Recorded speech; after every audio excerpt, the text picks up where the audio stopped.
अन्नदान झालं 5 दिवसाचं. इथं आल्यानंतर काही ना काही द्यायला शिका. नुसतं खाऊन जायचं नाही, काहीतरी द्या. काहीतरी इथं आल्यानंतर दिलं पाहिजे. आमचं भजनी मंडळ टाळाची साथ देते. बसलेले टाळे वाजवतात. इकडे अन्नदान कोण करते, तिकडे आचार्य महाराज अन्नदान करतात. आणि आचार्याची सुद्धा सेवा आहे. आचार्य कोणी स्पीकरची सेवा केली, कोण बंकरवाडी उतरते महाराज असणारे. अरे असणारा हा देह कसा आहे, हा नरदेह नाशवंत मला उतराचा मांडा.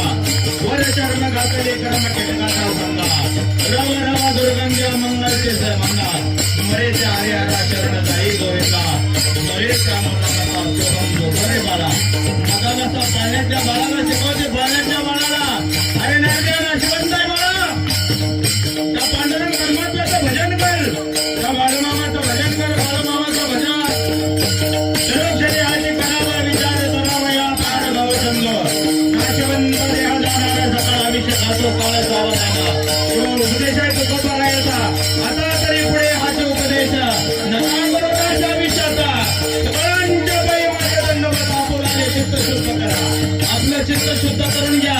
आणि हे चित्त शुद्ध कुठं होतं, जरी होत नाही जरी भांडण होतं, इथं चित्त शुद्ध करायला यावं लागतं. इथं संतांच्या बरोबऱ्यात इथं आल्यानंतर सर्वांचं चित्त शुद्ध होतं. इथं हृदय विकाराचा झटका येत नाही. इथं आल्यानंतर घराचं चित्त शुद्ध होतं. इथं आल्यानंतर आपोला तो देव एक कोण घ्यावा. तेने विना जीवा सुखनो एक